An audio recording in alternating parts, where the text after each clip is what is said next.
Welcome, welcome. I have to admit this is a hard act to follow.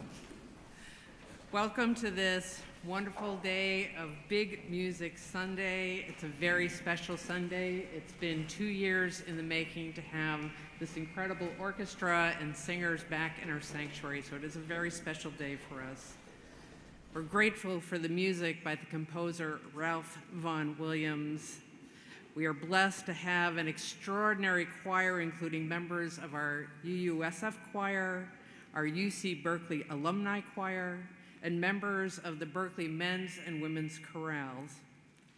And joining our singers is an orchestra of over 45 musicians from around the Bay Area, and our organist, Rachel Lane, and led by our brilliant conductor, our choir director here at UUSF, Mark Sumner. Mark, would you stand? Oh, come on.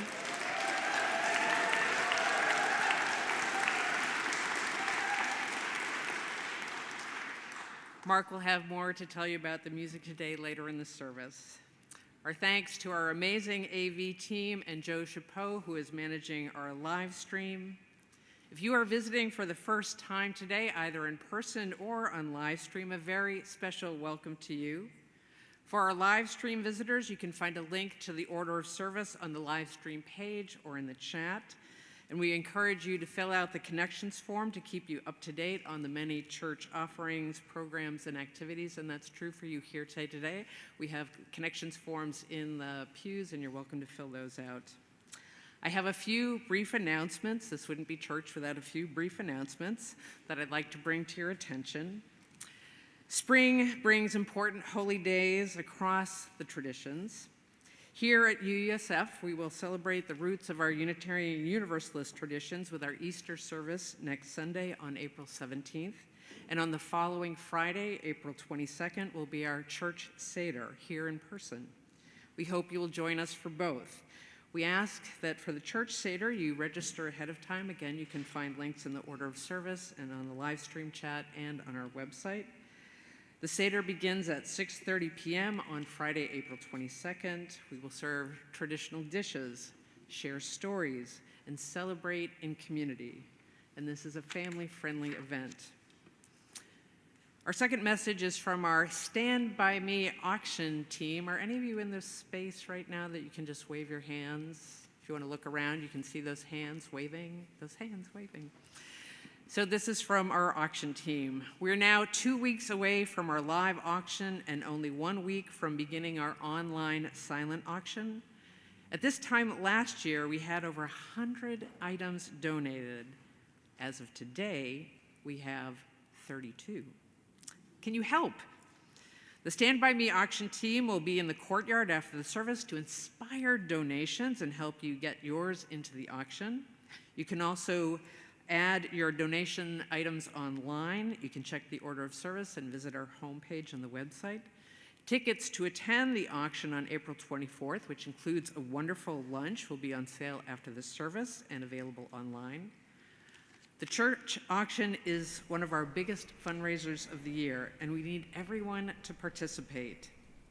The deadline for donations is Thursday, April 14th, which is a mere 5 days from today. The online silent auction begins a week from today, Saturday, April 16th, and continues through Saturday, April 23rd.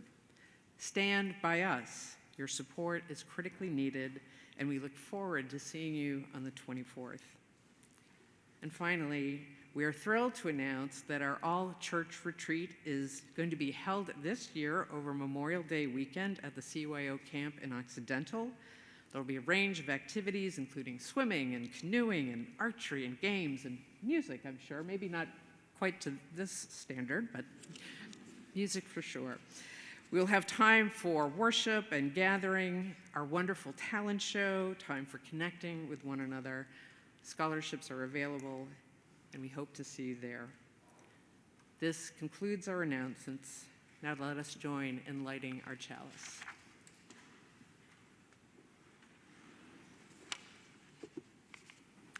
Please join me in saying the words of our unison chalice lighting. We light this chalice for the light of truth, the warmth of love, and the fire of commitment. We light this symbol of our faith as we gather together.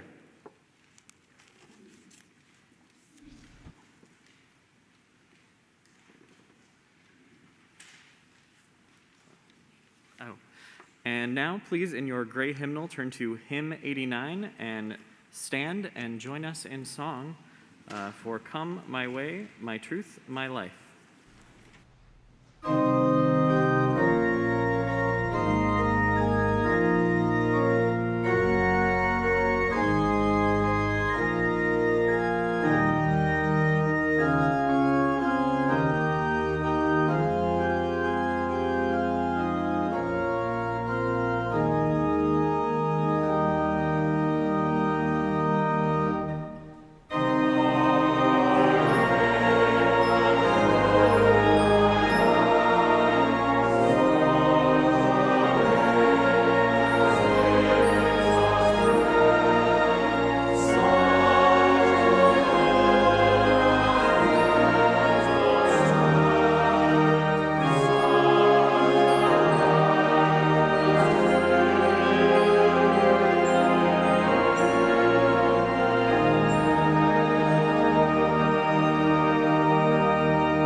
Please join me once again in saying the words of our covenant.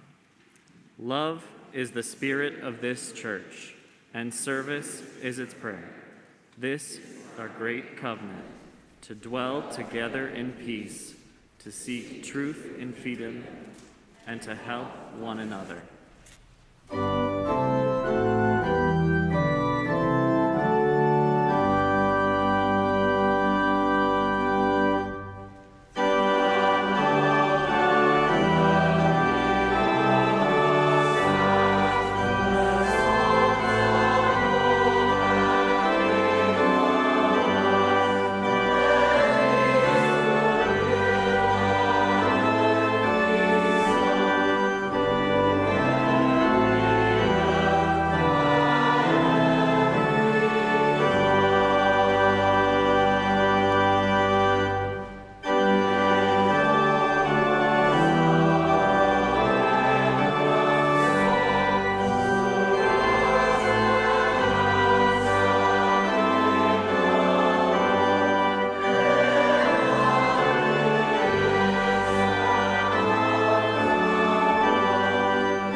I want to reflect briefly on over 20 years of concert exchanges with the choruses behind me.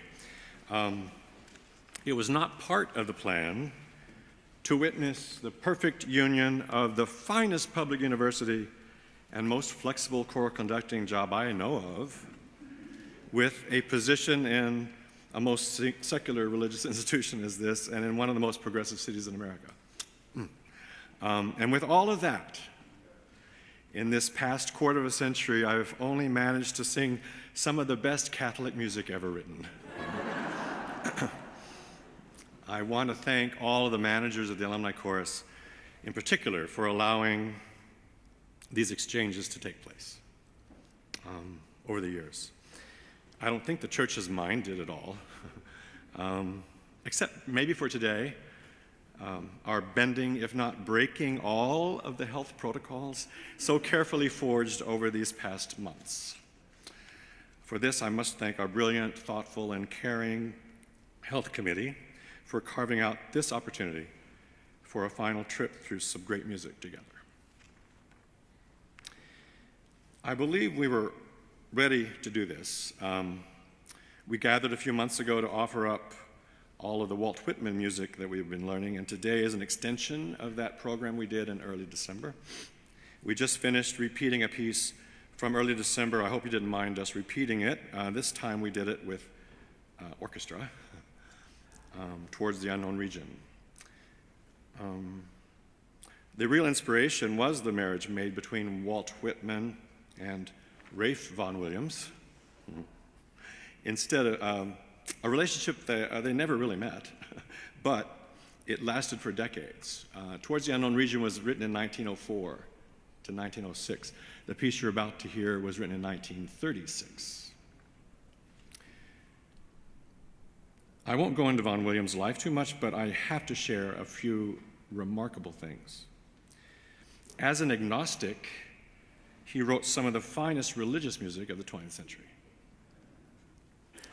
As a pacifist, and having worked hard to achieve great notoriety as a leading composer by 1914, he enlisted as a private in the British Medical Corps at the outset of World War I at the age of 42. He was commissioned as a lieutenant in the Royal Artillery at the age of 45 and saw action in France. There, his hearing was damaged, which led to deafness later in his career. The effects of World War I delayed his ability to, and his willingness, I think, to compose for a number of years.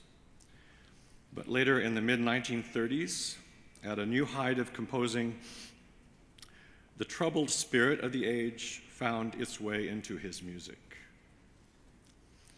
Similar to what he experienced in the shadow of World War I, he was unable to write another piece of any length for 5 more years.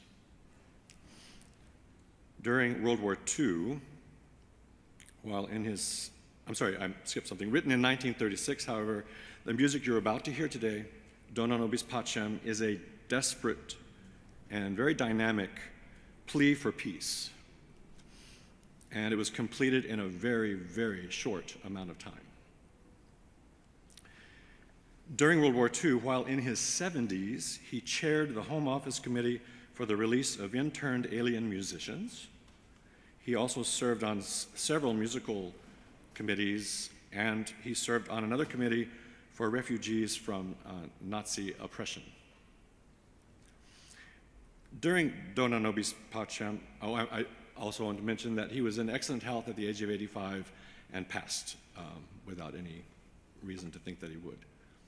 So he lived a very long life and wrote an incredible amount of music. And the quality of his music at the end of his life is just as intense and inspiring and beautiful. During Dona Nobis Pacem today, we will stop twice briefly, as you'll see in your order of service, to meditate and also give you a chance to support our effort today during the offering. I've asked Alyson and Dave to frame the music a little bit as we go, and I will only add 2 more things. Our soprano soloist, Nancy, begins and ends the Dona Nobis Pacem with an entreaty. At first, a fervent cry for peace, and at the end, to finish, after enjoying a moment of hopefulness, she sounds a warning that we must heed lest we revert and again sacrifice righteousness and peace to war. The The last point of interest is the surprise appearance after today's offering, sung words from a political speech. Everything else is Walt Whitman and words from the Bible, but buried in Movement 5, The Angel of Death, you'll hear, a speech shared in the House of Commons by a man named John Bright. Probably the greatest oration he ever made. He was the lone voice in opposing the Crimean War at the time. And those of you who know about the Crimean War, you know that it was, and Dave will share some more words about that, but I won't go into it now, but it's rather remarkable. And he lost his position in Manchester and had to become a House of Commons Parliament member in Birmingham after that, and was, I believe, in the House of Commons for well over 45 years. But he's also the orator most responsible for steering England from supporting the South in our Civil War. Much as our own Thomas Starr King, a former minister of this church and laid to rest just out here on the corner, the only sarcophagus in San Francisco. Sorry, I have students here. I need to educate them as we do. But as you know, Thomas Starr King, among many things, he kept California in the Union and did his orations on Union Square. So we have kind of a parallel personality in England, helping England stay out of that, the wrong side of the engagement, or at least that side of the engagement. So Abraham Lincoln installed a bust of John Bright at the White House and is supposedly still on display there. The statue of Thomas Starr King represented California in the U.S. Capitol until, about 10 years ago, when replaced with a likeness of Ronald Reagan. On that note, I offer the glorious notes of Dona Nobis Pacem as composed by Ralph Vaughan Williams.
The music we've just heard was a visceral, oral display, an eruption that depicts a violence that destroys peaceful daily lives.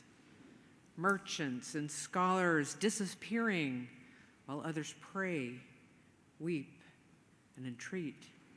We sense the numbers of people being swept into war's unremitting violence. Sadly, today we envision a known region, many known regions, as opposed to an unknown region.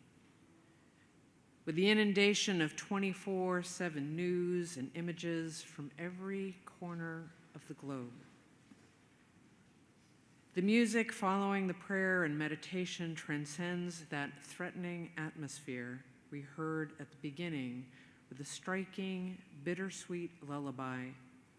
Walt Whitman offers a promise to the dead enemy, a man as divine as myself, that time will wash away the awful deeds of war, a promise sealed with a kiss. In this spirit, let us gather our hearts together. Spirit of love and life, be present to all who suffer the horrors and heartbreaks of war. Tend to the heart of those who live in fear as the bombs fall and the tanks roll and the drums of war beat on.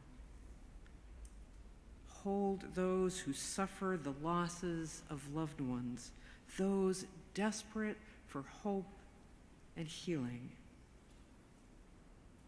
Guide the hands of all those who are caring for the injured, the hungry, and the grieving. Help us gather strength and fortitude to be peacemakers. Open our hearts to compassion. Let us be instruments of peace. Bring our voices, our hearts, and our hands, our vision to heal the world and work to end the pain and suffering of war. May we find the strength and courage to work for peace, knowing it will take a lifetime. In his prayer for peace, Pope Francis wrote, "Keep alive within us the flame of hope, so that with patience and perseverance may we opt for a dialogue and reconciliation.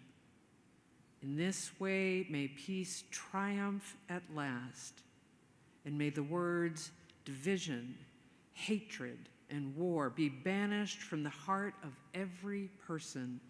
Lord, diffuse the violence of our tongues and our hands. Renew our hearts and minds so that the word which always brings us together will be brother, and our way of life will always be that of shalom, peace, salam." Let us join now in a moment of silent reflection and prayer. Let us hold in our hearts all who are in need of our love and care and support.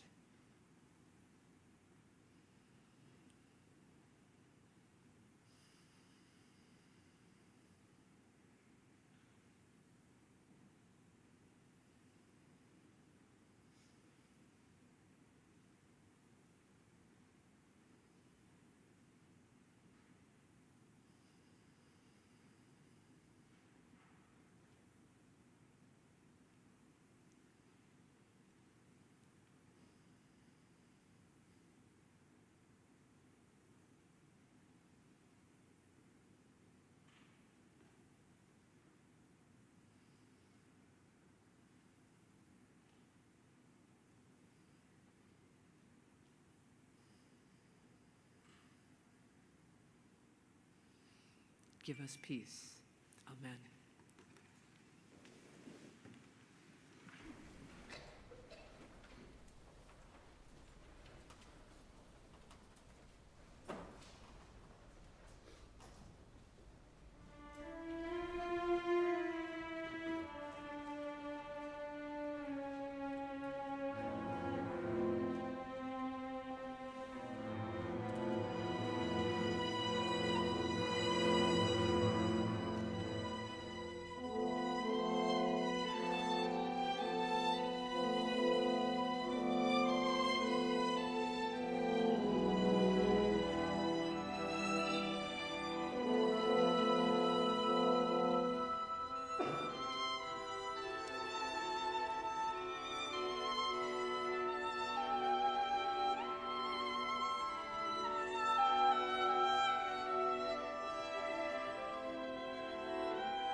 Word over all, beautiful as the sky, beautiful that war and all its deeds of carnage must in time be utterly lost.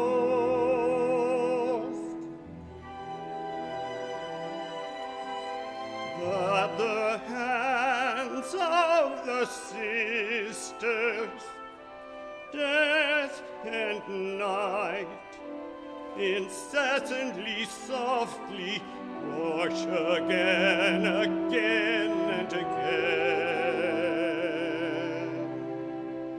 this soiled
for my enemy is dead. A man divine as myself is dead. I look where he lies, white-faced and still, in the coffin.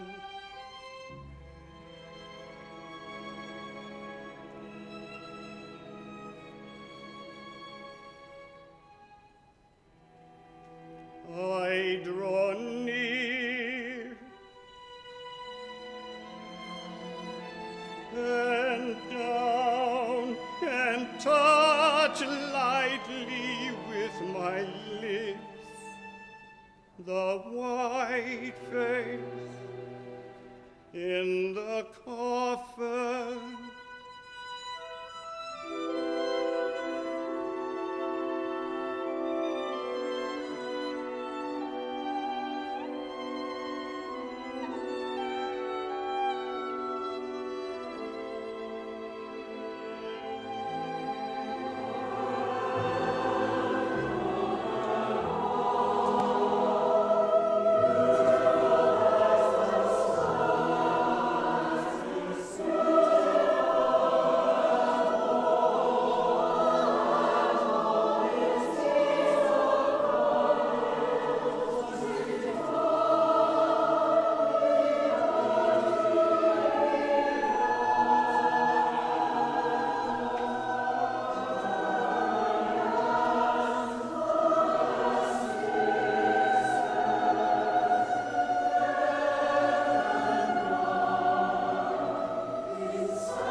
What we just heard was a moonlight scene very different from that of a romantic tryst, as so often is pictured underneath the moon. A mother, portrayed by the moon, watched over a funeral march for her son and husband who were killed together, symbolic of all families' losses and lives cut short from one generation to the next. A compassionate world witnesses the scene with one heart, giving love as the moon gives light. Our offering this morning goes to support our final major musical collaboration with UC Berkeley choirs. To make a donation, you can visit the visit the link in the order of service, or using the donate button in our online order of service. And on our website, please select Big Music Sunday as the choice to make your gift. If you are sending a check, please mark in the memo for today's date and Big Music Sunday. We also have people with baskets who will now come forward. And as we move into the final portion of this grand work ends with an oration given in the House of Commons during the Crimean War called The Angel of Death, a lament on the technologically superior but militaristically incompetent Allied forces' failures in history's first war, hugely documented with written reports and photographs. The piece ends with the comfort of familiar musical effects and biblical pleas, urging communal action for peace. A hopeful, celebratory optimism ensues, with only the soprano solo floating hauntingly overhead, sounding a warning that we must heed, lest we revert and again sacrifice the righteousness and peace to war. The offering is now given and gratefully received. Thank you.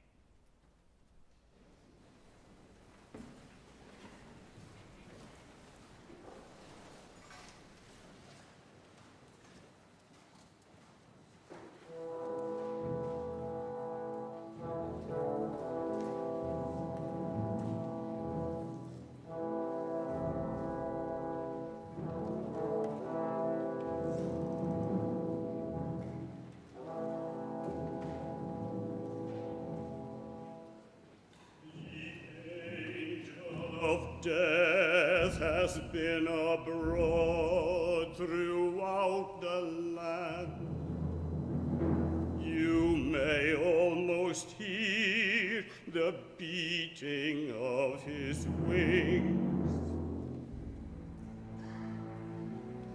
There is no one as of old to sprinkle with blood the lintel and the two side posts of our door, that he may spare and pass on.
beloved, fear not.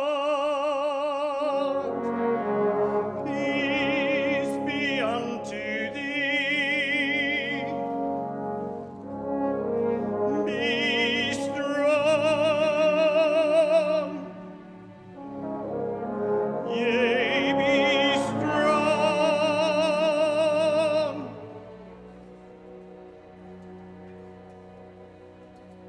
The glory of this latter house shall be great.